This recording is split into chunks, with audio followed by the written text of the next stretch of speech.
Halo semua, kamu pasti pernah mendengar apa yang namanya generasi X. Ada juga yang bilang generasi milenial, generasi Y, or Gen Z, generasi Alpha. Nah, banyak klasifikasi generasi, tapi sebagai anak muda, bagaimana cara kita bisa melayani mereka? Bagaimana kita bisa menjangkau mereka, khususnya generasi yang sama dengan kita, atau bahkan generasi di bawah kita. Nah, dengan diskusi panel ini, kamu semua akan dengarkan bagaimana strategi-strategi, cara-cara penjangkauan, dan bagaimana kita bisa melayani generasi yang ada, lintas generasi maupun generasi yang sama dengan kita. Jadi, jangan kamu lewatkan, nonton terus, kamu pasti akan diberkati. Shalom. Puji Tuhan, semangat semuanya ya. Dan selamat datang di diskusi panel yang pertama. Dan diskusi panel yang pertama ini temanya adalah Ministering the Generation. Artinya melayani generasi. Di sebelah saya ini sudah ada penulis-penulis narasumber. Terima kasih untuk waktunya Bapak Ibu. Dan selanjutnya saya akan menyampaikan ada beberapa hal untuk diskusi kita saat ini. Yang pertama adalah pemaparan singkat mengenai profil ya, atau kegiatan dari masing-masing organisasi, lembaga, misi. Oke, yang kedua saya memberikan kesempatan kepada audiens ya untuk bertanya sebentar setelah pemaparan dari narasumber kita saat ini. Oke, selanjutnya saya serahkan kepada narasumber, mungkin dari sebelah kanan dulu ya, silakan. Selamat sore semuanya, Shalom.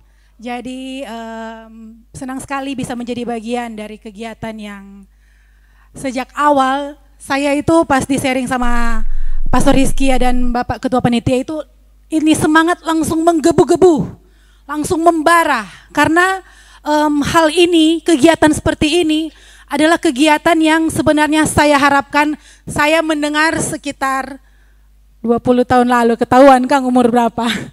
Jadi perkenalkan, saya Lydia Watun dari Yayasan Kasih Yang Utama. Yayasan kami merupakan yayasan yang concern dan berfokus kepada anti perdagangan orang, khususnya untuk kasus eksploitasi seksual untuk anak remaja putri. Adakah di Manado? Ada. Saya sendiri sebelumnya pikir ini hanya ada di film-film ya, tapi ternyata ada di tempat kita, ada di kota kita. Korbannya siapa? Orang-orang kita, masyarakat kita. Sesama jemaat mungkin, sesama warga anak Tuhan bisa menjadi korban. Mungkin di sini ada yang sudah pernah dengar, mungkin ada yang belum pernah dengar, tapi mungkin yang bagi belum pernah dengar, mungkin akan seperti saya saat ini membayangkan yang 20 tahun lalu. Kalau misalnya ada seperti ini di kota saya mungkin pengen terlibat dengan apa yang ada, apa yang saya bisa berikan untuk berbagi dalam pelayanan, dalam hal penanganan korban anak-anak yang berhasil dieksploitasi secara seksual. Yayasan kami juga memiliki upaya pencegahan, karena dalam hal penanganan korban itu lumayan panjang. Karena ketika seseorang telah menjadi korban, maka anak itu dipastikan, korban itu dipastikan memiliki trauma yang sangat besar. Trauma yang akan dia bawa sepanjang hidupnya jika tidak mendapatkan penanganan yang tepat, penanganan yang profesional, penanganan yang berkelanjutan. Pemerintah melakukan, tetapi pemerintah juga terbatas. Kami melakukan sama seperti mungkin yayasan-yayasan yang ada di sini. Kami semua hanya sebagian butiran pasir kecil di lautan, tetapi saya sekali lagi mengatakan kami sangat bersemangat dengan kegiatan ini, karena dari kegiatan ini mungkin kita jadi kenal satu dengan yang lain, ada yang bisa berkoneksi satu dengan yang lain. Di sini ada Pastor Melan menjadi salah satu gereja yang mendukung pelayanan kami, terlebih waktu itu di masa-masa COVID-19 ya Pastor ya. Jadi kami sangat bersyukur dengan acara ini, mungkin dari kegiatan ini kami bisa berkolaborasi dengan yayasan yang lain yang sama-sama memiliki visi misi untuk kemanusiaan, atau mungkin Kami juga terbuka jika dari kegiatan ini ada yang pengen join dengan pelayanan kami, sama-sama bergabung dengan apa yang kami lakukan, kami akan sangat terbuka sekali. Untuk lebih detail apa yang kami lakukan, tadi sudah ada beberapa yang mengunjungi booth kami. Kami tunggu untuk bisa berdiskusi lebih lanjut lagi. Terima kasih. Oke, terima kasih. Selanjutnya Ibu Meilan. Hai semuanya, saya Melan, biasa dipanggil seperti itu, Kak Melan juga, jadi tergantung situasi apa gitu ya. Tahun 2005 membuka sebuah pelayanan yang memang spesial dan khusus untuk menjangkau next generation. Itu ya, itu sebuah terobosan yang secara awal Pak, itu lumayan babak belur juga gitu ya, karena situasi gereja-gereja pada saat itu. Tapi intinya pelayanan itu sudah ada dan merupakan kerinduan bagi saya juga untuk sharing gitu ya, untuk saling bermitra satu dengan yang lain, untuk mari kita join hands together untuk supaya kita bisa menjangkau semakin banyak next gen bagi Kristus tentunya. Thank you. Oke, terima kasih Ibu. Selanjutnya Ibu Anshe. Iya, shalom untuk semua. Ya, saya Ansyawati Muri. Saat ini dalam tugas tanggung jawab di Lembaga Alkitab Indonesia sebagai Kepala Perwakilan. Jadi kalau 10 tahun yang lalu saya lebih banyak bekerja dari belakang meja di Jakarta, Bogor. Nah, tahun 2015 saya diutus oleh kantor untuk menjadi kepala perwakilan, dan di situ Tuhan mengizinkan saya untuk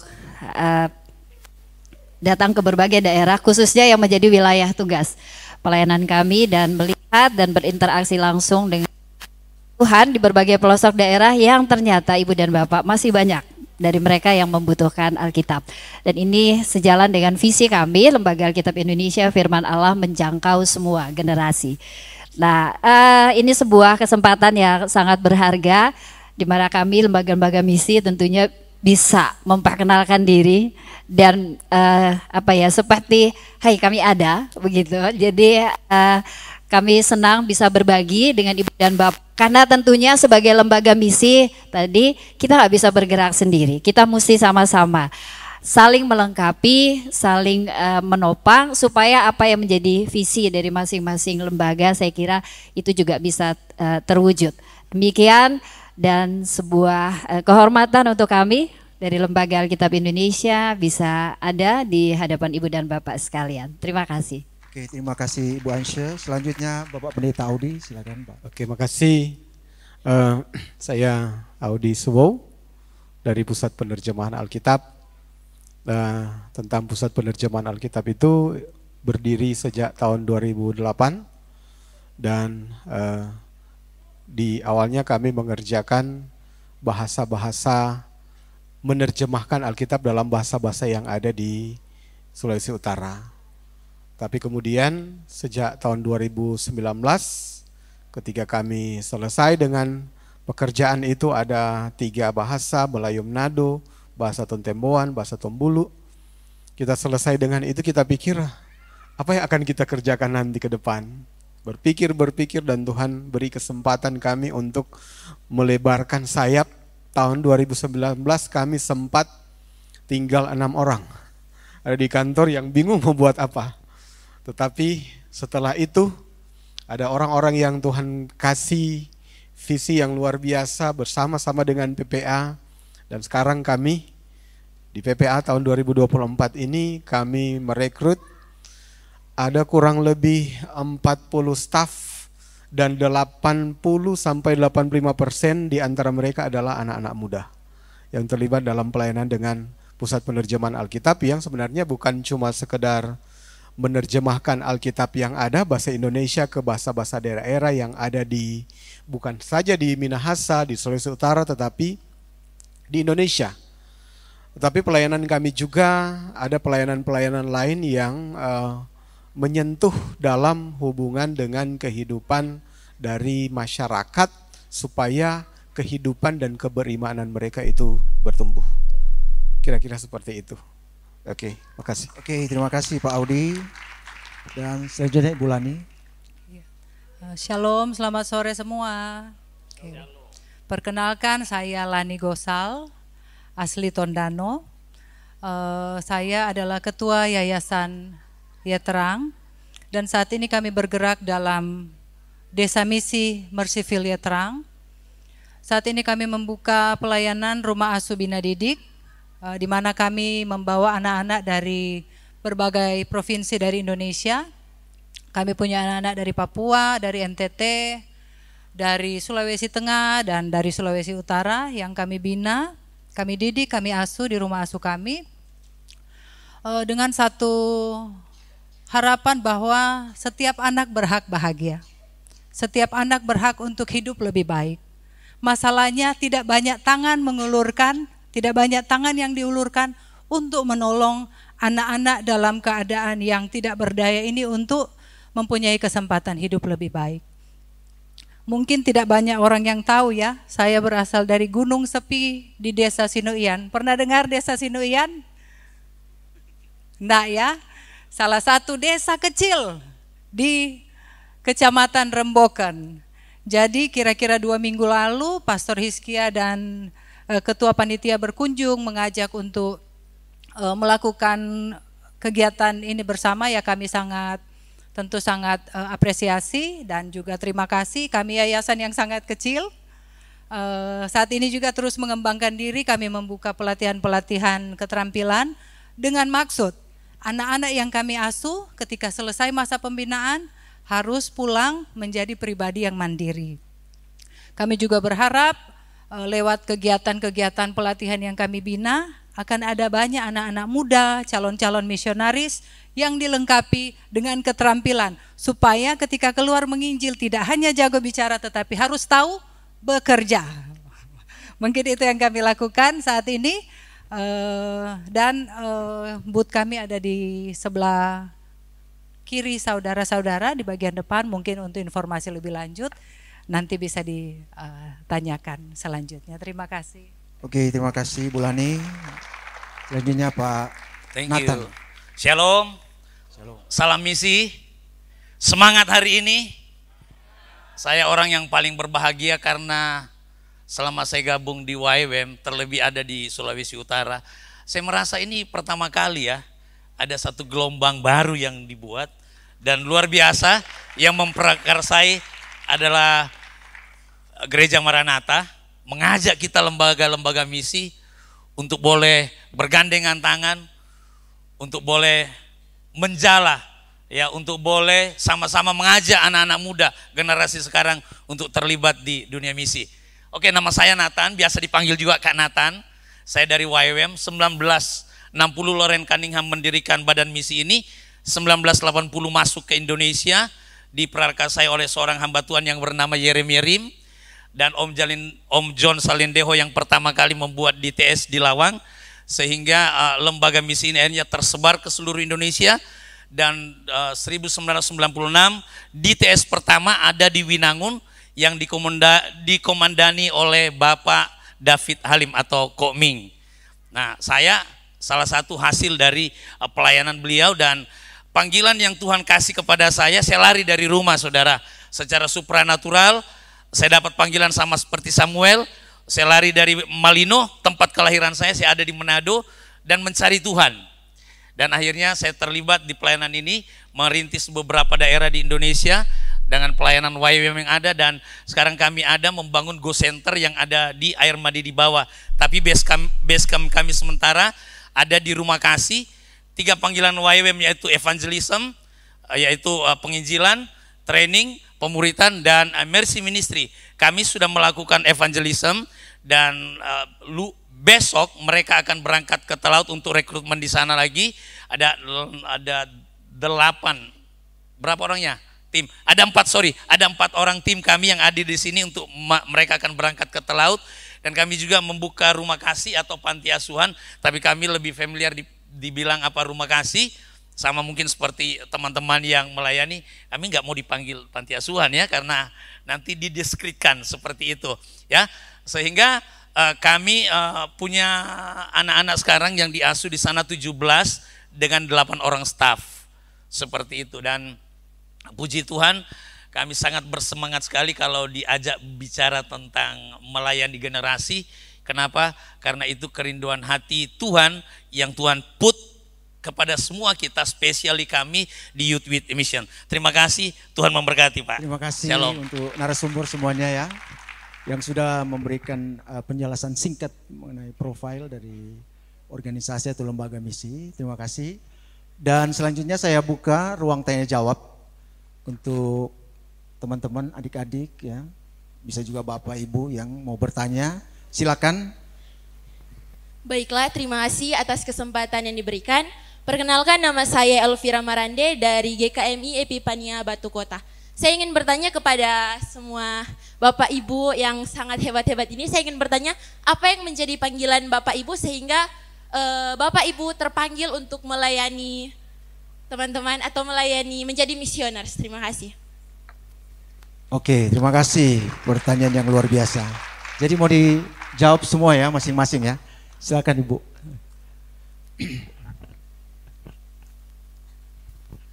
Oke, terima kasih. Jadi ada sejarahnya. Jadi dulu saya lulus sekolah, kuliah, setelah kuliah bekerja di Manado. Jujur dari kecil sudah aktif di pelayanan kayak sekolah minggu, pemuda remaja, bahkan pemuda remaja waktu remaja bahkan terlibat di kayak pengurus dan begitu. Setelah kuliah, jadi waktu remaja kalau ada teman-teman, biasa kalau di gereja ada altar call, ada KKR, siapa yang mau jadi pelayan Tuhan? Teman-teman lain maju. Kita waktu itu masih kecil, saya masih kecil, wah jadi pendeta, beneran nih. Kemudian singkat cerita, mau ikut pelayanan aja, tapi kayaknya bukan dalam bentuk sebagai pastor. Dan dulu kan nggak ngerti. Dulu saya waktu zamannya saya taunya kalau jadi pelayan ya jadi pendeta, hamba Tuhan, gembala. Tapi waktu itu Tuhan bukan seperti itu juga Tuhan. Yang lain aja tetap mau melayani Tuhan. Tapi ternyata pada saat saya kuliah, bukannya saya mendapatkan apa yang saya mau untuk melayani Tuhan, tapi bukan sebagai hamba Tuhan. Tapi jujur waktu kuliah saya malah lari dari rumah. Saya berantem, saya mendapat proses yang luar biasa. Ternyata di saat itu Tuhan bawa saya untuk melihat hal-hal yang kalau di rumah saya nggak lihat. Singkat cerita, waktu saya lari dari rumah, biasa anak remaja, masalah dengan orang tua. Tapi puji Tuhan karena dari kecil sudah punya dasar firman, waktu lari dari rumah dendam, tapi dendamnya positif. Tapi para pastor di sini boleh koreksi ya, masa ada dendam positif. Waktu saya lari dari rumah dengan hati yang sakit karena satu permasalahan, saya bilang begini, mama dan papa akan lihat Tuhan. Tuhan, mama dan papa akan lihat siapa nanti akan duluan menyelesaikan pendidikan dan siapa nanti akan bisa mendapatkan pekerjaan dan siapa nanti yang akan lihat kalau mereka sudah tua. Jadi ketika saya keluar, saya dengan berat, dengan siksa dan menderita, orang Manado bilang, puji Tuhan saya berhasil menyelesaikan kuliah saya. Saya bisa bekerja, sudah ada di zona nyaman, Tuhan bawa saya untuk meninggalkan dan pindah ke Jakarta. Saat saya di Jakarta, di tengah kemacetan, di dalam busway itu berdiri sesak-sesak, setiap kali saya lihat kayaknya itu jadi brainstorming di otak saya, di kepala saya. Saya lihat di luar orang susah, saya lihat di luar pengamen, saya lihat di luar peminta-minta lagi hamil, saya lihat di luar orang lagi pegang uang dia sesama pengamen kayaknya, tapi mereka berebutan merampas uang hasil ngamennya. Saya lumayan lama ya merantau, tiba-tiba Tuhan proses setiap saya pulang kantor, saya lanjut. Saya saat teduh, saya sembahyang. Terus Tuhan mulai bawa saya ke Tuhan, hidup ini begini ya. Pagi-pagi gelap-gelap di Jakarta kan, gelap-gelap kerja, pulang juga udah gelap, weekend weekend self care, gajian self care habis dan mengulang lagi. Dan ternyata di situ Tuhan mulai bongkar pandangan saya tentang hidup. Memang jujur, mau siapa nggak mau uang? Apalagi di sini banyak anak muda ya, pasti tujuannya sekolah, kuliah, kerja. Tetapi ternyata puji Tuhan, Tuhan menjawab apa yang kerinduan saya. Saya pengen melayani, tetapi bukan dalam hal yang spesifik di dalam gereja, Tapi ternyata ada yang namanya ya kayak gini, sosial misi. Singkat cerita, saya sudah kerja juga di Jakarta, sudah nyaman, Tuhan bawa lagi ke Manado. Pertama yang saya lihat adalah, mama apa saya kok perasaan 5 tahun lalu masih segar-segar, ini sama-sama rambut putih. Kita memang dari kecil udah rambut putih ya, karena keturunan keluarga. Dan akhirnya doa saya masih yang sama, dan Tuhan bawa saya ketemu dengan Yayasan Kasih Yang Utama. Mundur lagi, sebenarnya di tahun 2014 saya sudah sempat interview dengan yayasan ini. Tetapi jadi saya kenal yayasan ini sejak 2010. Dan waktu interview pertama, seperti ini ya? Waduh, saya dengan emosi yang seperti itu, mau penjangkauan, mau merangkul anak-anak yang menjadi korban dengan trauma mereka. Saya ketakutan ketika interview, saya lari ke Jakarta. Jadi pada saat saya balik, Tuhan kasih saya kesempatan kedua yang begitu manis. Kesempatan yang kedua ternyata ini jawaban yang saya sempat waktu saya masih pemuda remaja. Tuhan, saya pengen melayani, tapi bukan sebagai hamba Tuhan. Dan ternyata saya mendapatkan kedua-duanya di sini. Saya bekerja di sini, ini mata pencarian saya mendapatkan sumber penghasilan di sini, dan saya melayani di sini. Saya suka sharing ke beberapa orang, Tuhan itu tahu banget mengikat saya. Karena saya ini orang yang bisa ditantang, saya ada sedikit jiwa-jiwa pemberontak. Ketika ada masalah dengan pelayanan, saya bisa tinggalkan pelayanan, saya masih ada kerja. Atau sebaliknya, ketika saya ada masalah dengan pekerjaan, saya bisa lepas, tapi saya masih bisa pelayanan. Sekarang Tuhan lagi bentuk saya untuk bisa melawan diri saya sendiri karena pekerjaan dan pelayanan saya ada di satu tempat. Jadi menjawab pertanyaan tadi, ini sebenarnya ternyata adalah kerinduan saya ketika saya masih pemuda remaja dulu. Dan Tuhan begitu indah, Tuhan boleh bawa saya ke tempat ini. Terima kasih. Oke, terima kasih. Selanjutnya. Oke. Nanti diberi waktu 2 menit ya Bu. Masing-masing 2 menit. Karena mengingat waktu. Enggak, maksudnya harus urutan mungkin yang lain dulu. Iya, silakan. Oke, panggilan saya itu beda dengan Samuel. Kalau Samuel itu kan dengar suara langsung, Samuel, saya enggak. Panggilan saya itu muncul dari kesulitan hidup gitu ya. Jadi gimana ya? I'm a survivor, kira-kira seperti itu. Berasal dari keluarga yang broken home, dan di masa remaja saya, anak-anak itu saya benar-benar berat lah ya hidupnya. Kalian tahu sendiri kalau bahasanya berat seperti apa. Dan karena berasal dari keluarga hancur, hidup juga akhirnya jadi hancur-hancuran.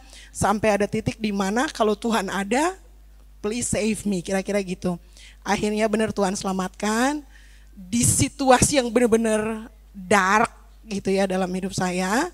Dan kemudian di momen itu saya berjanji lah sama Tuhan, kalau Tuhan selamatkan aku dari situasi ini, maka seluruh hidupku adalah untuk Tuhan, untuk melayani generasi supaya nggak ada lagi anak-anak yang hancur hidupnya kayak saya. Gitu. Tuhan berkati. Oke, terima kasih Bu Lydia. Selanjutnya Ibu Ansyah, silakan Bu. Ya. Iya, suruh pegang ya. Iya, jadi awalnya saya terlibat di Lembaga Alkitab Indonesia. Ini sebuah yayasan misi nirlaba yang melayani semua denominasi gereja. Itu saya mulai masuk tahun 1996 sampai hari ini. Dan pertama kali itu ditempatkan di bagian produksi. Jadi sebelum Alkitab jadi, itu saya harus koreksi dulu bahwa susunan halaman per halaman itu sudah betul. Itu tugas saya. Pertama, dan awalnya masuk LAI itu alasan ekonomi. Betul, saya belum selesai kuliah waktu itu, tapi sudah selesai penyusunan dan perlu uang saku untuk kesana kesini. Nah gitu, jadi ini ada tenaga produksi kosong gitu di bagian produksi, jadi saya bisa masuk. Dari situ terus bergerak, diangkat menjadi karyawan tetap. Sampai tadi saya bilang tahun 2015 Tuhan mengutus saya ke sini, visinya berubah. Jadi kalau tadinya saya di belakang meja lebih banyak mengurusi hal-hal administratif, dan di 2015 itu visinya berubah. Tuhan panggil, Tuhan taruh, Tuhan izinkan saya pergi ke sana ke sini untuk melihat bagaimana perjuangan orang-orang untuk memiliki Alkitab, mereka yang di wilayah-wilayah pelosok. Dan di situ saya menyadari bahwa Tuhan punya maksud menempatkan saya di Provinsi Sulawesi Utara untuk 4 provinsi yang kami layani menjadi perpanjangan tangan Tuhan. Saya memang bukan pendeta untuk memberitakan ayat-ayat Alkitab, tapi saya bersyukur Tuhan memakai kami, tim di Lembaga Alkitab Indonesia, untuk menghadirkan Alkitab yang menjadi alat bagi ibu bapak yang melakukan tugas misi memberitakan Injil Tuhan. Jadi saya melihat panggilan saya pada akhirnya adalah saya alat di tangan Tuhan. Saya bukan siapa-siapa, saya nggak punya apa-apa untuk saya kasih ke Tuhan. Selain waktu, diri saya, pemikiran saya, itu visi saya dan semangat kenapa saya bertahan hampir kurang lebih 27 tahun di Lembaga Alkitab Indonesia. Terima kasih. Terima kasih. Selanjutnya Pak Audi. Oke, setelah selesai studi, saya diminta bantu pelayanan di jemaat. Dan pernah muncul satu kerinduan karena saya berada dalam satu komunitas berbahasa daerah, bahasa Tombulu. Saya punya kerinduan kapan saya kira-kira bisa memimpin ibadah dalam bahasa daerah. Karena pikir ini bikin ibadah dikreasikan seperti itu kayaknya keren, asik. Tapi apakah saya bisa? Baru beberapa minggu itu saya pikir ini seperti doa. Ada orang dari PPA datang. Tawarkan, mereka butuh orang untuk menjadi penerjemah Alkitab. Karena saya memenuhi kriteria sebagai seorang sarjana teologi dan juga sebagai seorang penutur. Awalnya saya menolak, maaf belum. Tapi seiring dengan percakapan berjalan saya terpikir, sepertinya ini jawaban Tuhan. Jadi terakhir dengan pertanyaan, jadi bagaimana? Oke, kita siap, tapi tetap saya juga melayani di gereja. Jalanlah seperti itu. Nah, ketika bergabung dengan PPA, saya cuma berpikir bahwa yang pertama saya mau belajar lebih mendalami tentang bahasa daerah. Belajar tentang itu dan berpikir ya keren juga ketika saya terlibat menerjemahkan Alkitab dalam bahasa saya. Selesai proyek itu, sudah saya keluar. Tetapi di saat berjalan, ada begitu banyak ya berkat yang saya dapatkan melalui proses penerjemahan itu. Menerjemahkan kata demi kata. Dan saya merasa sangat terberkati dari kata-kata itu. Ya mungkin dari, ya minta maaf, dari LAI, bahasa Indonesia maksudnya. Kata ini yang bagi kita cuma kata yang biasa, sering biasa didengar seperti itu. Tetapi ketika itu diterjemahkan dalam bahasa saya, langsung mengena, langsung terasa di hati. Sehingga ini kemudian yang memotivasi saya untuk kalau saya diberkati dengan kata-kata ini, kenapa orang lain juga tidak akan merasakan berkat yang sama? Sehingga itu yang terus memotivasi saya bahwa jangan cuma saya saja yang merasakan berkat itu, biarkan orang banyak juga merasakan berkat yang sama. Dan itu yang buat saya tetap bertahan dalam pelayanan ini walaupun kadang menghadapi masa-masa yang berat, masa-masa yang sulit, tetapi ada lagu yang kemarin kita sering nyanyikan di pelatihan baru selesai kemarin, dan para calon fasilitator penerjemah untuk melayani di suku-suku di Indonesia. Itu lagu Tuhan ini tugas kami ya, itu suatu yang tiap mendengar lagu itu luar biasa, lebih termotivasi. Kira itu, makasih. Oke, terima kasih Pak Udi, silakan. Oke, berawal dari kerinduan masa muda juga.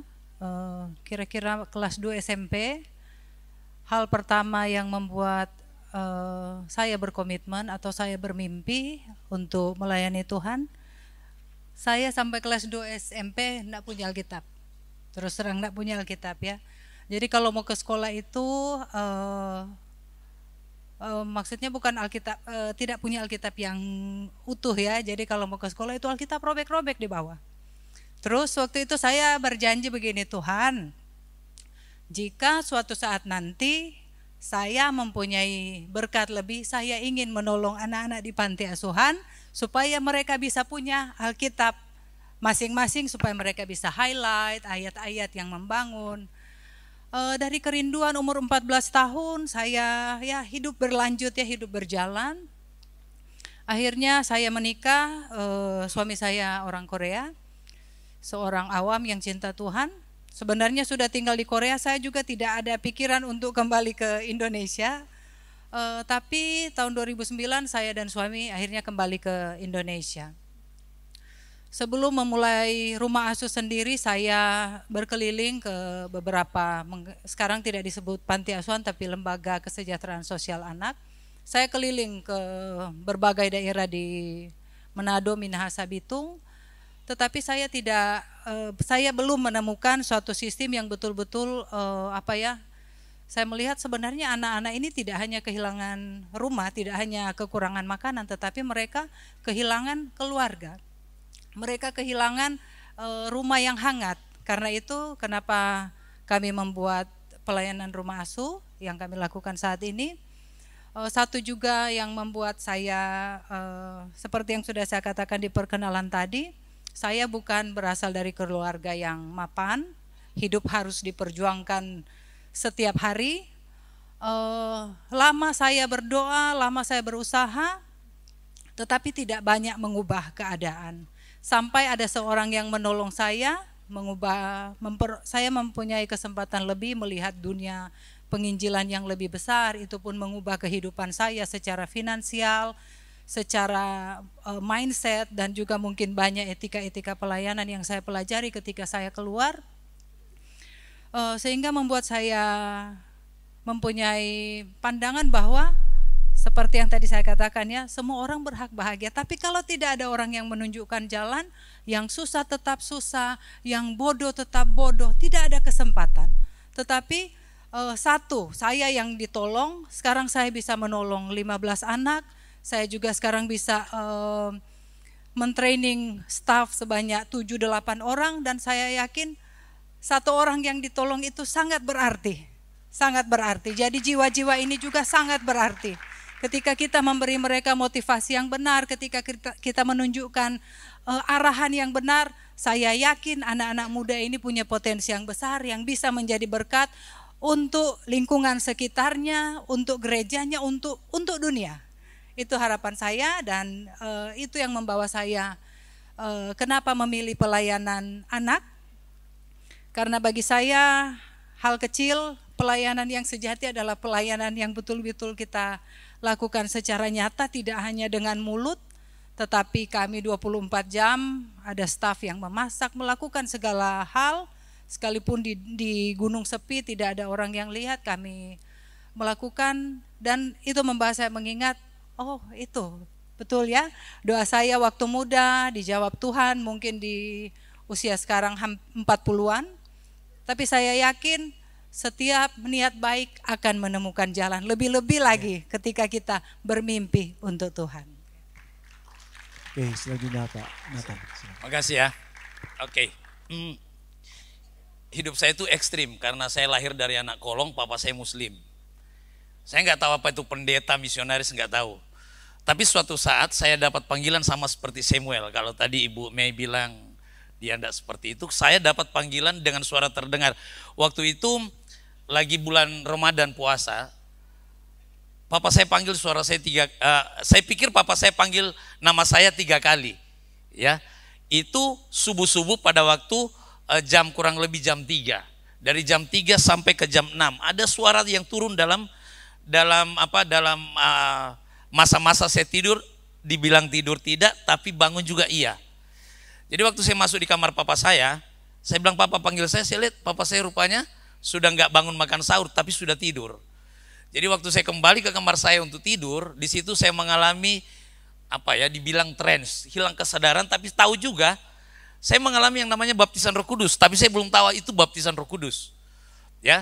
Nah, dalam keadaan saya nakal sekali, Bapak Ibu, ada Tuhan kirim anak-anak YWM yang masih sangat muda, yang mau taruh dirinya kepada orang Makassar dan mulai memperkenalkan siapa itu Isa Al-Masih. Saya nggak tahu bahwa mereka ini hamba Tuhan atau mereka ini penginjil. Tapi suatu saat karena kami sudah berteman dengan dia, terus saya cerita. Saya bilang, teman, saya ada satu pengalaman begini, bla bla bla. Setelah saya cerita, dia bilang, itu Isa Al-Masih panggil kamu. Waktu dia bilang itu Isa Al-Masih panggil saya tanya, saya tahu kalau Isa Al-Masih. Papa saya tahu papa saya mengajari Al-Quran. Memang mama saya Kristen, papa saya Muslim. Mama saya pernah memperdengarkan siapa itu Yesus. Dan saya berpikir Isa Al-Masih dengan Yesus pada waktu itu adalah pribadi yang berbeda. Seperti itu, ya kan? Dan apa yang terjadi? Singkat cerita, akhirnya dibilang kamu mau nggak ke Manado. Akhirnya saya lari dari rumah saya berangkat di Manado. Karena saya ini di Malino ada sekolah Alkitab GPDI di situ. Saya adalah salah satu penganiaya di sana. Saya yang sering curi ayamnya mereka, iya kan? Setiap doa puasa. Tahu nggak Bapak Ibu? Waktu saya sampai di sekolah di TS itu, saya lihat orang nangis-nangis begitu, kayak kemasukan begitu. Saya bilang begini, saya pernah lihat orang begini waktu di GPDI, sekolah Alkitab itu nangis-nangis. Waktu mereka nangis-nangis kemasukan, saya dengan begitu gampangnya pergi ambil ayamnya di belakang, saudara. Mereka nggak peduli kalau ada pencuri lewat. Dan akhirnya 3 bulan saya mengalami Tuhan di situ, tapi saya masih nakal. Ya, saya orang nakal biasanya pintar begitu. Jadi suatu saat saya curi telepon di base, itu dalam keadaan terkunci, tapi saya bisa curi Bapak Ibu. Dan akhirnya ketahuan saya dan saya dilempar ke Talaut menginjil. Dia bilang kamu gak bisa ke Kalimantan, kamu ke Talaut saja, biar kamu rasa bagaimana itu menjadi seorang penginjil yang nakal kayak kamu, katanya. Ya saudara, saya akhirnya bisa mendengar suara Tuhan dengan begitu sangat baik. Ya, kenapa? Karena mungkin punya pengalaman sama seperti yang saya katakan tadi. Sehingga apa yang terjadi? Ketika saya mendengar suara Tuhan, Tuhan bilang begini, Nathan, saya persiapkan kamu untuk bisa memperlengkapi generasi. Seperti itu. Akhirnya saya pulang dari Talaut, saya bilang sama pemimpin saya ingin merintis. Dalam keadaan saya tidak tahu apa-apa, saya merintis di Tahuna selama 7 tahun. Setelah itu saya ke Kalimantan merintis, saya ke Jawa merintis, dan saya akhirnya kembali ke Manado, dan saya ke Toraja merintis di sana, dan akhirnya kembali ke Manado. Dan puji Tuhan, saya membuka pelayanan namanya Go Center, mempersiapkan mereka untuk apa? Merekrut, mempersiapkan, dan mengutus utusan misi. Terima kasih, Tuhan memberkati. Terima kasih, tepuk tangan semua. Luar biasa, demikianlah penjelasan ya singkat mengenai panggilan Tuhan di masing-masing pimpinan lembaga misi. Oke, kalau kita melihat atau berbicara tentang melayani generasi, tentunya ada klasifikasinya ya. Yaitu ada Gen Z, ya, Gen Y atau kita sebut milenial, juga ada Gen X, ya. Kalau Gen Z itu kelahiran di 1997 sampai 2012, diperkirakan umur 12 sampai 27 tahun ya untuk tahun ini. Selanjutnya milenial itu kelahiran di 1981 sampai 96, itu di usia 28 sampai 43 tahun untuk tahun ini. Dan Gen X itu kelahiran di tahun 1965 sampai 1980. Usia sekarang itu 44 sampai 59 tahun ya pada tahun 2024. Oke, menurut data hasil riset dari penelitian lembaga bilangan research tentang spiritual dan religi, generasi muda Indonesia mengungkap bahwa 50% generasi milenial yang beragama Kristen di Indonesia meninggalkan pelayanan atau gereja. Ya, itu dia masalahnya seperti itu. Terus ada 3 alasan utama mengapa generasi muda itu yang dulunya rajin dalam pelayanan dan kemudian mulai kendor bahkan tidak lagi terlibat dalam pelayanan. Yang pertama adalah katanya kesibukan sekolah, itu di 21,4%. Yang kedua adalah program ibadah kaum muda yang tidak menarik. Ya. Katanya tidak menarik, tidak berguna, dan tidak relevan, itu di angka 13,9%. Ketiga, tidak memiliki teman sejati dalam gereja. Itu permasalahannya. Kira-kira saya mungkin mulai dari Pak Nathan dulu ya. Pendapat Pak Nathan tentang riset ini gimana Pak? Iya, saya pikir kalau riset itu data. Kalau data pasti betul, Pak.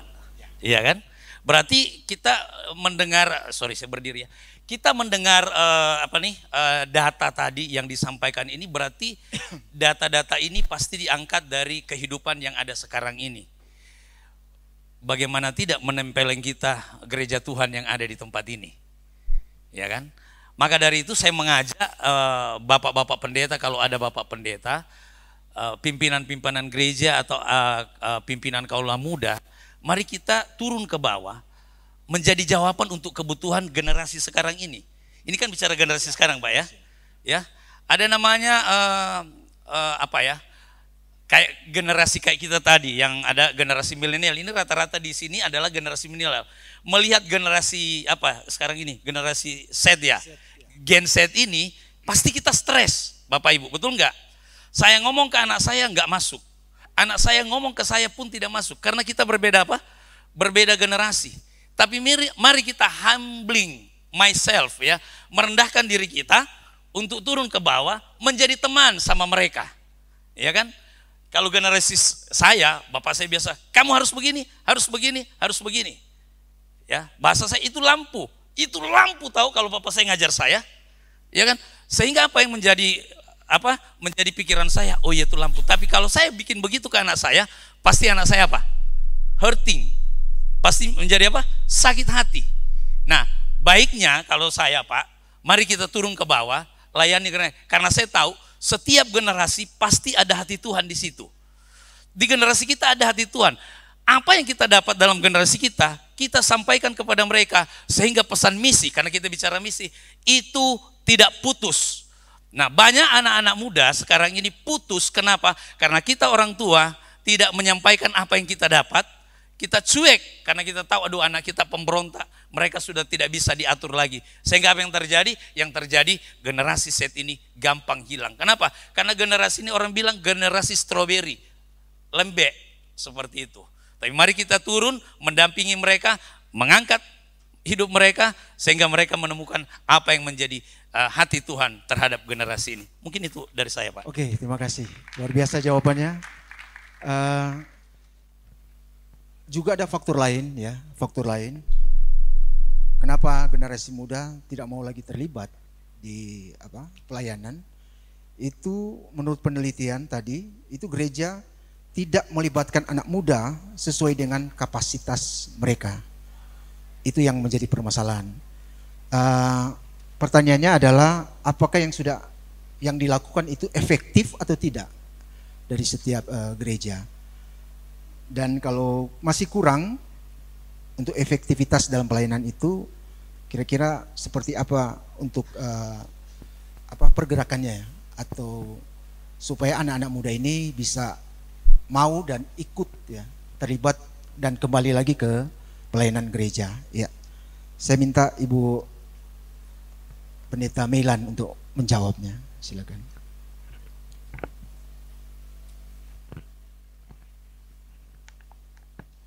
Oke, thank you. Tepuk tangan dong, semuanya pada tegang.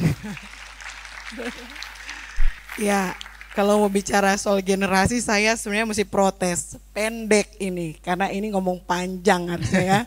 Tapi that's okay lah, kita mulai dengan apa yang ada. So, di dalam Alkitab itu, misi itu kalau buat saya gitu ya, ada dua gitu ya. Ada domba yang hilang, sebenarnya ada tiga. Ada domba yang hilang, tapi ada juga koin yang hilang, dirham yang hilang ya. Kalau domba yang hilang, kan itu harus dicari. Itulah lembaga-lembaga misi berperan. Tapi ada yang namanya koin yang hilang atau dirham yang hilang, itu hilang di rumah sendiri. So itulah yang kita hadapi sebenarnya, gereja sedang hadapi berdasarkan survei ini. Gitu ya, bahwa kita ada lost generation. Itulah mungkin yang kita bilang generasi mulai dari milenial sampai Gen Z.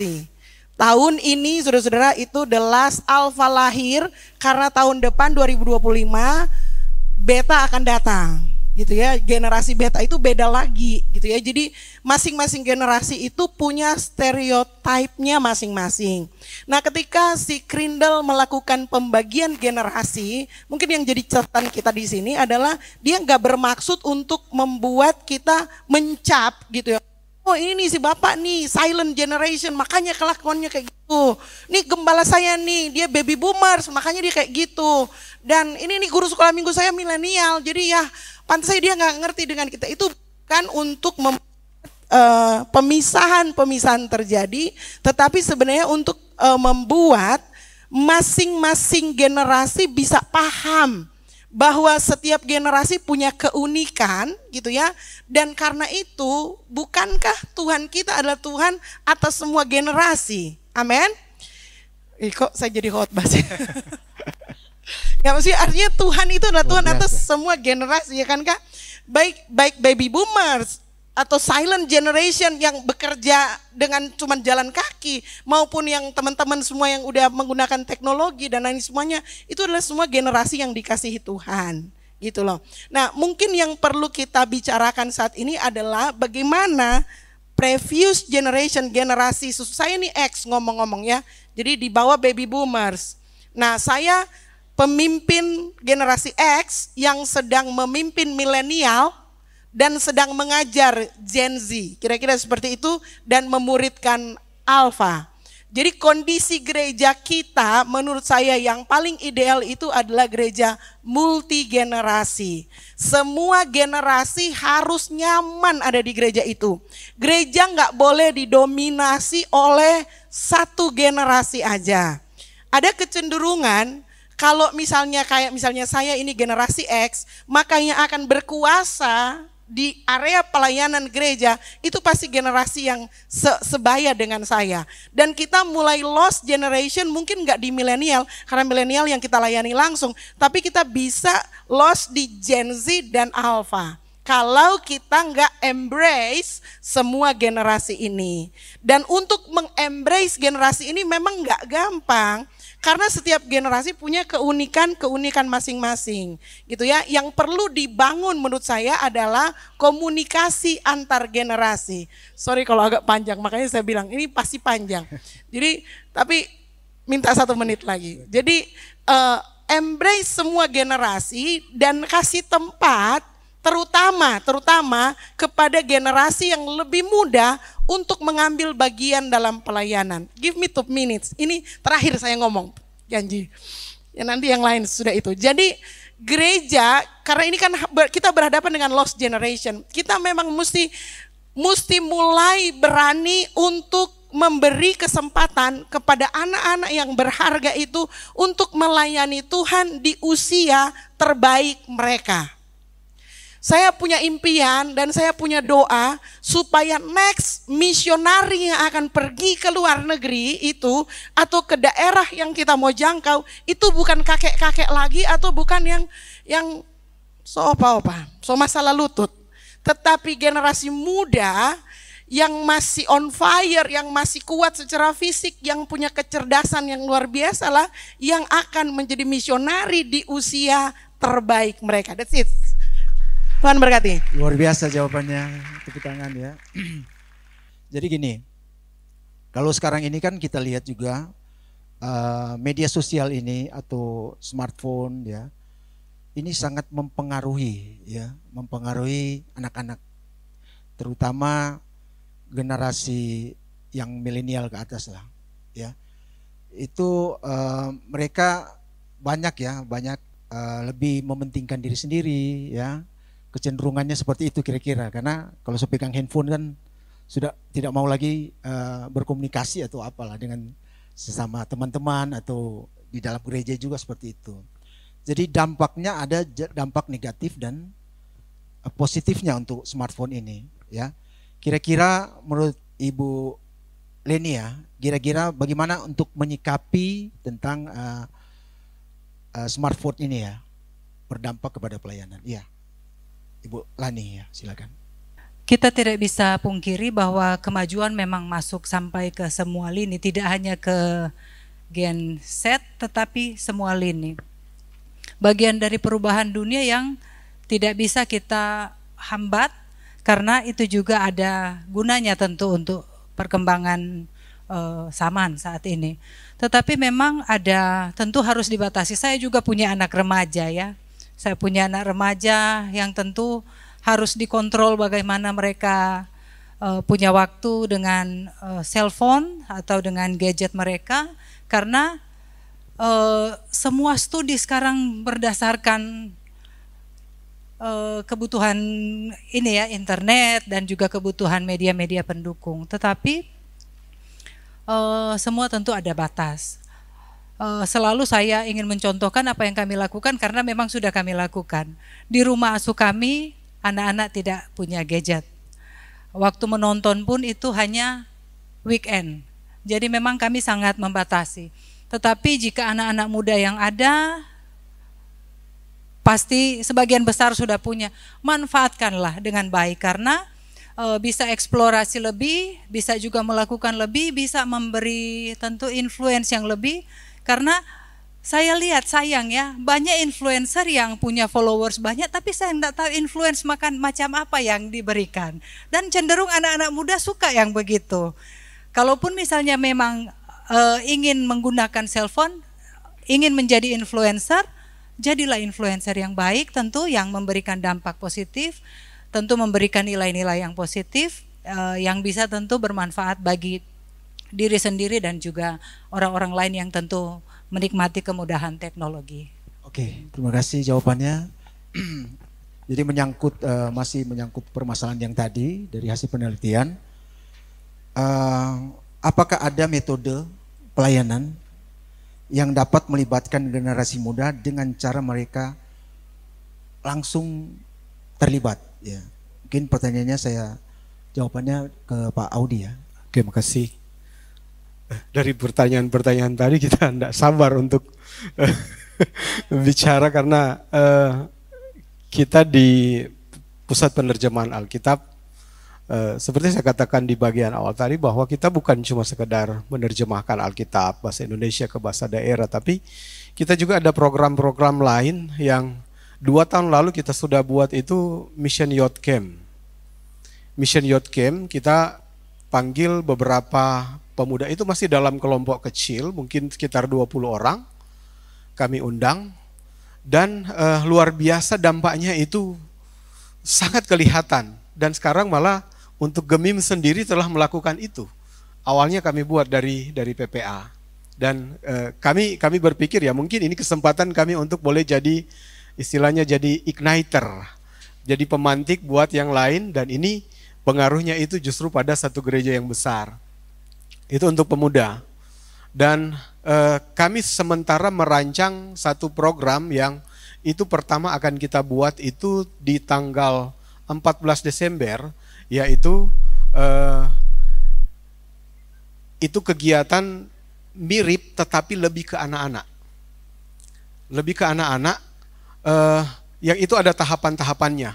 Bukan cuma kita buat di tanggal 14 dan sesudah itu cukup, ada tahapannya, dan itu kita berharap supaya anak-anak itu mereka tidak semata-mata melihat handphone dan lain-lain itu sebagai sesuatu yang membuat mereka terfokus dengan itu, tetapi kami mau membalik keadaan itu untuk membuat mereka cinta dengan firman Tuhan, mereka cinta dengan Alkitab, mereka tahu tentang apa itu dunia misi, dan kami sementara merancang kurikulumnya supaya itu kita walaupun kita masih lakukan dalam bentuk pilot project dari satu wilayah, satu lokasi, untuk kita berharap itu bisa berkembang supaya ketika itu boleh jalan dalam tahapan-tahapan dibuka tahun ini di bulan Desember, dan puncaknya itu di hari kebangkitan, dari hari ketuangan Roh Kudus tahun depan, ada 6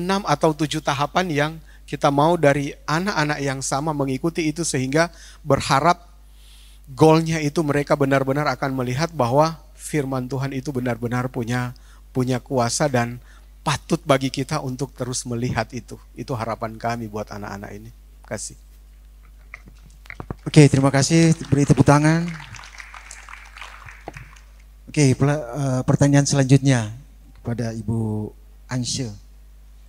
Bagaimana menjaga motivasi yang benar dan tulus dalam melayani generasi? Silakan Ibu.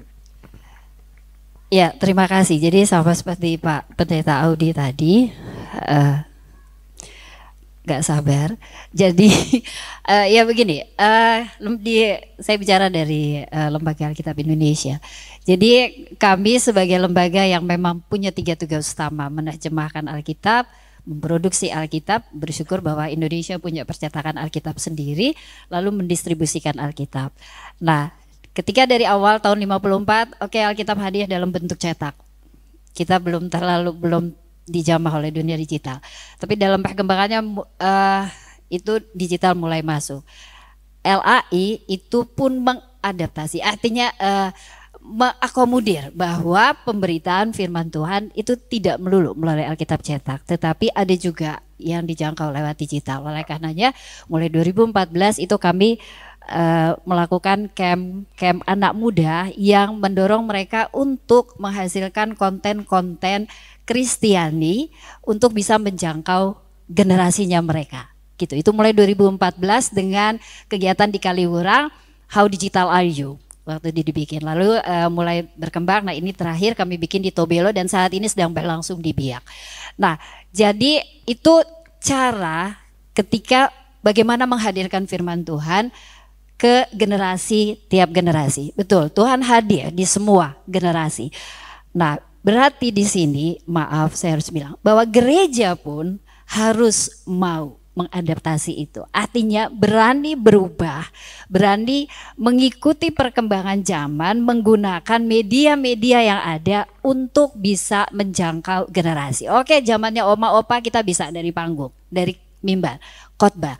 Tapi untuk generasi milenial, generasi Z, kita punya cara yang lain. Konten-konten digital itu bisa kita pakai untuk menjangkau mereka. Jadi ada teman-teman dari Jangkar Harapan saya lihat. Jadi media digital kita bisa pakai untuk menjangkau anak-anak muda.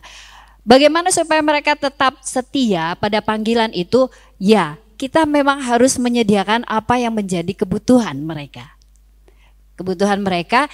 Dari kebutuhan yang mereka yang kita sediakan, tentunya yang sudah lebih, artinya dipercaya lebih dulu ya, terlibat begitu, dan kita menyediakan ini untuk anak-anak muda kita bisa memberi teladan. Nah, jadi bagaimana supaya menjangkau mereka tetap setia pada panggilan mereka, sediakan apa yang mereka perlukan. Baik dari medianya maupun juga tutorialnya, bekal kekuatan untuk mereka bertahan di dunia misi itu, pengalaman-pengalaman lewat kita yang sudah lebih dulu mungkin kita berbagi dengan mereka, ada tantangan-tantangan ke depan yang harus mereka hadapi, bagaimana cara menghadapinya, masing-masing orang punya cara yang berbeda-beda untuk bertahan melayani panggilan atau visi pelayanannya gitu. Jadi berikan apa yang dibutuhkan oleh generasi muda. Bekali mereka dengan kebutuhan itu supaya mereka bisa menjawab tantangan pelayanan yang saat ini mungkin mereka sedang gumulkan, mereka mau pilih atau mereka sudah ada di dalamnya dan sedang bimbang mau bertahan atau mau keluar, atau mungkin yang baru mulai. Tapi kalau kita yang mungkin sudah mulai lebih dulu ini bisa menyediakan apa yang menjadi kebutuhan mereka, media-media yang bisa mereka pakai, saya kira itu bisa terus membangun kesetiaan mereka, komitmen mereka untuk setia dalam pelayanan, sehingga perjalanan lembaga misi itu nggak lost generation. Jadi terus menerus ada generasi muda, ada darah-darah muda untuk terus bergerak untuk lahir, untuk datang ke daerah-daerah misi atau menghadirkan, menjawab panggilan misi itu. Terima kasih. Oke, luar biasa jawabannya. Tepuk tangan semua. Oke, untuk yang terakhir saya beri kesempatan satu orang penanya. Ya, silakan. Masih ada pertanyaan satu orang ya, silakan. Baik, terima kasih atas kesempatan yang diberikan. Perkenalkan, nama saya Marlin Sarambutinggi. Saya dari Gereja Kristen Kemah Daud Manado. Nah, di sini saya mau bilang kalau menurut Bapak Ibu, bagaimana membangkitkan kesadaran anak-anak muda gereja di Manado untuk menjangkau dan memperkenalkan Kristus secara aktif kepada orang-orang latar belakang non-Kristen yang disinyalir semakin banyak di kota Manado. Karena kalau kita tidak aktif, maka yang terjadi justru sebaliknya. Dan karena keadaan ini bisa menjadi kesempatan tetapi juga bisa menjadi ancaman. Terima kasih. Oke, terima kasih, pertanyaan yang bagus. Silakan Ibu Lydia untuk menjawab. Oke, baik, terima kasih. Jadi pertama ya merangkum dari apa yang sudah di-sharekan oleh rekan-rekan yang ada di sini. Gereja harus lebih bisa melibatkan semua generasi di dalam pelayanan. Mau dia masih muda sekalipun. Karena saya sering juga ke gereja Pastor Melan, jadi saya ambil contoh yang paling dekat ya. Saya ketika saya masuk di sana, yang saya lihat anak muda pegang equipment yang kalau boleh bilang mahal ya. Aduh, kalau mungkin kalau di tempat lain atau di tempat kami, di tempat saya, aduh kenapa dia pegang itu kamera, itu kalau jatuh itu mahal, seperti itu. Tapi ayolah kita mulai melibatkan mereka, terlibat lebih jauh di dalam pelayanan, sehingga ketika mereka terlibat memiliki rasa tanggung jawab, ruang lingkup pergaulan mereka, ketika mereka ada di dalam pelayanan, mereka bukan saja hanya memberdayakan diri mereka untuk dalam pelayanan, tapi mereka bisa saling menguatkan, saling memberikan encourage ke satu sama lain. Saya waktu kecil terbiasa hanya beribadah di gereja sendiri, tapi ketika berkembang, bersekolah, ada temannya, ikut KKR yuk. Pertama kali ikut KKR dari teman, jadi seperti itu. Jadi generasi muda, jaga hubungan dengan Tuhan, perkuat hubungan dengan Tuhan lewat apa? Tentu dengan firman dong. Bagaimana kita mau dekat dengan Tuhan kalau kita baca firman aja enggak, jam doa aja enggak, persekutuan aja enggak. Jadi menjaga semuanya itu di dalam sekolah itu pasti ada komunitas untuk beribadah ataupun di luar atau seperti ini kegiatan bersama denominasi. Kita perkuat nilai-nilai keagamaan kita, nilai-nilai kerohanian kita agar supaya kita bukan digarami tapi kita tetap menggarami. Seperti itu ya. Terima kasih. Oke, terima kasih. Tepuk tangan semua. Oke, saya beri kesempatan ya 1 menit masing-masing narasumber untuk closing statement. Jadi mulai dari Ibu Lydia saja. Silakan. Closing statement saya kalau untuk lebih ke anak muda. Jadi anak muda sekalian, hati-hati dengan apa yang kalian pikir, hati-hati dengan apa yang kalian ucapkan. Karena kalau dulu waktu kecil apa yang terikat di bumi itu katanya terikat di sorga ya. Jadi apa yang kalian rindukan, kalian harus dengan hati-hati kalian bawa ke dalam Tuhan, karena kita nggak pernah tahu. Mungkin sekarang lucu atau mungkin sekarang pesimis, terlalu jauh untuk dijangkau. Di sini Anda banyak share-share tadi kesaksian yang sudah diseringkan. Ternyata berapa tahun kemudian Tuhan menjawab semua itu. Jadi di dalam masa penantian berdayakan kita diri Anda masing-masing, sehingga ketika Anda memiliki kemampuan dan kesempatan datang, maka itu akan menjadi momen yang tepat buat adik-adik sekalian. Thank you. Iya, baik. Sesuai dengan visi Lembaga Alkitab Indonesia, firman Allah menjangkau semua generasi. Artinya berapapun usianya, di kategori generasi apapun kita saat ini, hidup kita itu dijangkau oleh firman Tuhan. Jadi jangan pernah alergi, jangan pernah mengabaikan firman Tuhan, Injil Tuhan, karena firman Tuhan itu hadir untuk semua generasi.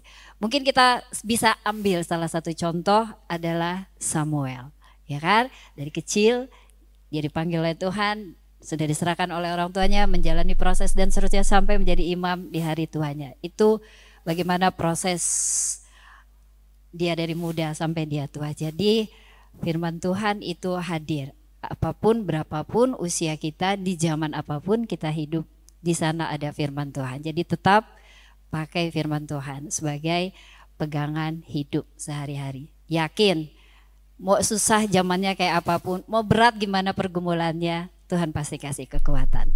Puji Tuhan. Oke, makasih. Hashtag PPA Tuhan Pefirman Sumber Hidup. Ini bicara tentang misi penerjemahan Alkitab melalui penerjemahan Alkitab. Dan memang kalau dikatakan misi itu, ini bukan cuma tugas dari organisasi tertentu, gereja tertentu, tetapi itu harus melibatkan semua. Awal waktu kita berdoa tadi bergandengan tangan, seperti itulah misi itu.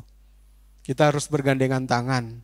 Karena apa yang kita kerjakan ini adalah semua untuk Tuhan. Bukan gereja saya, bukan organisasi saya, tetapi semua ini untuk Tuhan. Jadi kita harus bersama-sama untuk mengerjakan misi Tuhan. Kasih.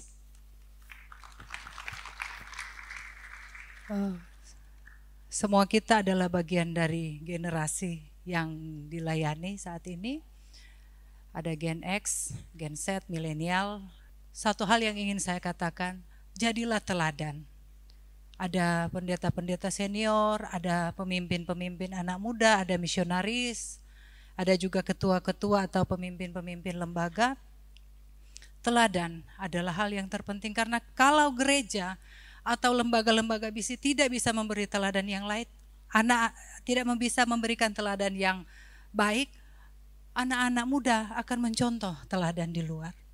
Jadi ketika kita setia dalam kasih, dalam perbuatan, dalam tindakan yang nyata, itu adalah cara terbaik untuk memberitakan kasih Kristus. Terima kasih. Closing statement saya singkat ya. Ini waktu yang terbaik untuk kita buat new commitment. Ya, panitia yang buat ini saya tahu bahwa semua kalian adalah hebat dan ada hati Tuhan, ada visi Tuhan. Habakuk pasal 2:14, roh pengenalan akan Tuhan itu akan memenuhi bumi ini. Yoel 2:28 berkata, Tuhan akan membangkitkan anak-anak muda. Kalau Tuhan bilang, siapa yang akan kuutus? Mana tadi itu? Here I am, sends me. Dan saudara harus berkata, aku Tuhan, utuslah aku. Karena dia Tuhan atas seluruh generasi. Dan dia mau melibatkan kita. Kalau Tuhan melibatkan kita, kita dihargai oleh surga Bapak Ibu. Amin. Mari kita bangkit. Ini momentum yang paling bagus. Kita bangkitkan generasi muda anak-anak kita. Kita bangkitkan gereja kita yang mungkin pernah tertidur. Dan hari ini saya mengajak untuk kita semua. Bukan cuma panitia. Semua kita yang ada. Ingat, Tuhan kita adalah Tuhan yang bermisi. Dia ingin melihat semua kita yang ada di sini. Dunia dipenuhi pengenalan akan Tuhan. Tuhan memberkati. Terakhir Ibu Mailan, silakan Bu. Ada, masih ada. Gak apa-apa, tadi saya bikin contekan supaya mantap kan. Oke, yang pertama teman-teman semua, mengapa next gen kita meninggalkan gereja? Karena kita selama ini memperlakukan mereka sebagai objek. Dorang cuma datang, duduk, diam, kasih persembahan, pulang. Jadi sekarang gereja mesti bergerak lebih cepat. Torang kasih visi pada orang. Karena kalau torang pe anak-anaknya torang ndak kasih visi, dorang akan tangkap visi dari dunia ini. Jadi mengapa ada anak-anak muda gitu meninggalkan? Bukan karena mereka nggak cinta gereja, mereka sangat cinta gereja. Tapi mereka nggak tahu mau ngapa-ngapain di gereja. Jadi saatnya ini gereja untuk memberi kesempatan, kasih visi pada orang. Kasih misi pada orang supaya orang boleh melakukan dan orang bisa melakukan banyak hal. Trust me, saya udah kerja. Jadi catch them, teach them, and send them. Terakhir, generation is not for reinforcement, but not for replacement, but for reinforcement. Jadi kita mesti melihat next generation kita bukan untuk menggantikan kita, bukan untuk merebut posisi kita, tetapi untuk meneruskan apa yang kita nggak bisa selesaikan. Amin. Jadi kalau kita gereja dan semua lembaga misi punya pengertian yang sama, maka pekerjaan misi kita itu akan lebih panjang, lebih sustain karena melibatkan lebih banyak orang muda. Terakhir, jangan sampai ketika torang mati, misi mati bersama-sama dengan torang. Pastikan ketika torang masih, misi Kristus akan tetap hidup generation from the generation to the next generation. Amin. Tuhan berkati. Amin. Tepuk tangan yang meriah bagi Tuhan. Puji Tuhan. Demikianlah diskusi panel kita yang pertama. Terima kasih kepada Ibu Bapak panelis narasumber yang boleh hadir, berkesempatan hadir ya. Terima kasih juga untuk teman-teman semua